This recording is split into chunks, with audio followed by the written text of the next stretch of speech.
Welcome to datascience.show, the podcast where data science meets executive leadership. We talk with top AI and analytics thought leaders about turning data into real business impact. If you're a C-level leader or data expert shaping the future, you're in the right place. I'm your host, Mirko Peters. Welcome to datascience.show, where data science meets leadership. Today, we're drilling into a single, crucial capability, model observability as a business control plane. Why it matters now. Organizations are running models inside revenue engines and compliance workflows, and without continuous signals, those systems quietly fail or quietly cost money. Over the next 22 minutes, I'll walk through a practical executive blueprint for turning observability into measurable, actionable controls. Not just telemetry for engineers, but SLOs, alerts, and governance that leadership can use to make decisions. To make this concrete, I'll narrate a hypothetical guest viewpoint. Imagine a large enterprise CDO who oversees data science across finance, pricing, and customer retention. That voice will help us translate technical signals into executive actions. This is not about chasing the latest tooling. It's about building controls that protect revenue, compliance, and customer trust. Turning data into business impact starts with clarity about what you measure and why. I spent the last decade running ML at scale for regulated businesses. Early on, we treated observability as a debugging tool. Over time, we learned it must be a governance capability. Dashboards for execs, SLOs tied to KPIs, and clear escalation paths when models deviate. The vantage point changes when executives ask, how do I know the model isn't silently costing us revenue or exposing us to risk? A quick background sketch. This hypothetical CDO runs dozens of decisioning systems, credit scoring for underwriting, dynamic pricing for commerce, and churn prediction for retention campaigns. These models touch millions of transactions and affect revenue and regulatory risk. Their responsibilities include aligning engineering, legal, risk, and product to ensure models are reliable, auditable, and cost-effective. That scope is what makes observability an executive problem, not just a data team problem. Let's start with definitions. Observability versus monitoring. Monitoring answers the question, is the system up? Observability asks, is the system behaving as expected, and why? Monitoring surfaces hard failures. Observability surfaces drift, bias, data quality issues, and outcome decay that slowly erode business value. For executives, observability must translate into a few clear business controls. We categorize signals into 5 buckets: data, schema, distribution, freshness, features, feature drift, missingness, predictions, score distribution, confidence, outcomes, label collection, conversion rates, and infrastructure, latency, error rates, cost. Each of these maps to different business risks, credit exposure, pricing leakage, and campaign ROI, and each needs a different sampling and retention policy. How to map those signals to business KPIs. Pick 3 executive-level SLOs per model family. Example, for credit scoring, an SLO might be probability of default calibration drift less than X percentage points measured weekly tied to quarterly loss rate. For dynamic pricing, an SLO could be price elasticity deviation within threshold linked to revenue per transaction. For churn models, tie predictive lift to retention campaign ROI. The goal is a one-line SLO executives can read and a backing metric engineers track. Concrete playbook, credit scoring. We monitor feature distribution for key credit predictors and population shifts by cohort. If high-risk segment frequency increases by more than 15% in a week, the control plane triggers an executive alert and an immediate review.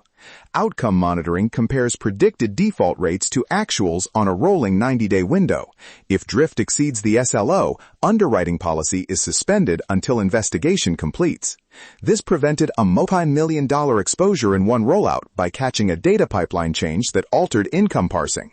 For dynamic pricing, the trade-off is latency versus fidelity. Real-time price updates are tempting, but full resolution observability at that scale is costly. We used stratified sampling and synthetic checks. A lightweight proxy SLO monitors price dispersion and revenue per session. When the proxy flags anomalies, engineers pull high-fidelity logs for forensic analysis. That balance kept costs manageable while preserving control.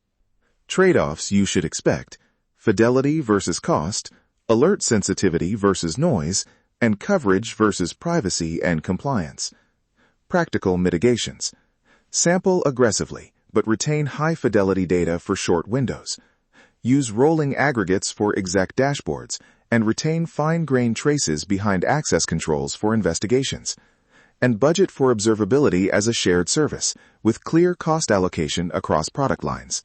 A phased execution plan. Phase 1. Define SLOs for one high-value model family and translate them into 3 executive KPIs. Phase 2. Implement a lightweight telemetry backbone, schema checks, sample-based prediction logging, and outcome reconciliation. Phase 3. Build executive dashboards and an incident playbook. Phase 4. Scale, iterate on sampling policies, and bake observability into procurement and contracts so third-party vendors expose the same signals. Calm. Ownership matters. Observability lives at the intersection of engineering, product, risk, and legal.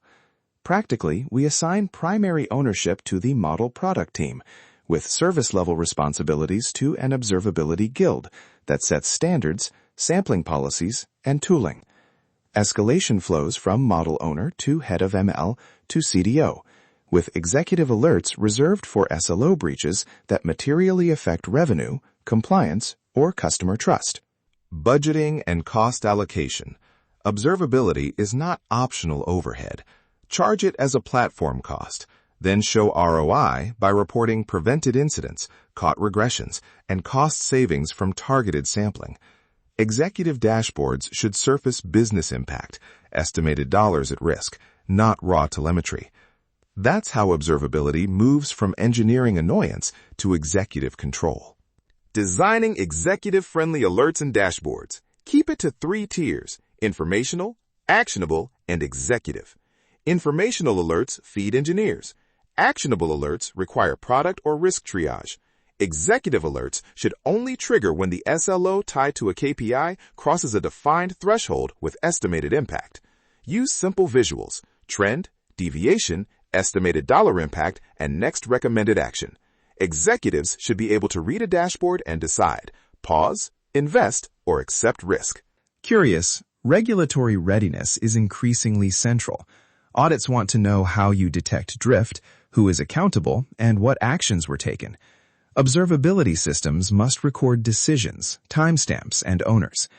In practice, that meant we extended monitoring logs with an audit trail: SLO breach, triage notes, remediation steps, and sign-off. That record closed regulatory questions before they escalated. Looking ahead, expect composable control planes that integrate telemetry, lineage, and policy enforcement. Model registries will expose observability contracts. Automated remediation, throttling, model rollback, or feature masking will become standard. Leaders should prepare by setting SLO guardrails, budgeting for observability as a first-class capability, and negotiating observability SLAs in vendor contracts. Over the next 12 to 24 months, early adopters will have a measurable advantage in stability and regulatory posture. 2 immediate actions you can take this week. 1. Pick a high-value model and define 3 executive SLOs tied to clear KPIs. 2. Charter a 2-week telemetry spike to collect sample predictions and outcomes and validate 1 SLO. Those steps are low cost and force the conversation from technical metrics to business impact. That's the difference between models and value. Final reflection. Observability is as much organizational as technical. You'll need executive sponsorship, clear ownership, and a willingness to trade off raw fidelity for sustainable cost. Do that, and you turn observability into a repeatable control that protects revenue and trust.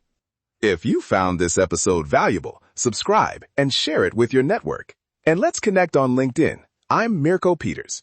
We'll be back with more conversations on how data science and AI create real business impact. Until next time. Thanks for listening to datascience.show. If you found value in this episode, subscribe, share it with your network, and join us next time as we explore how data science drives smarter decisions and better business outcomes.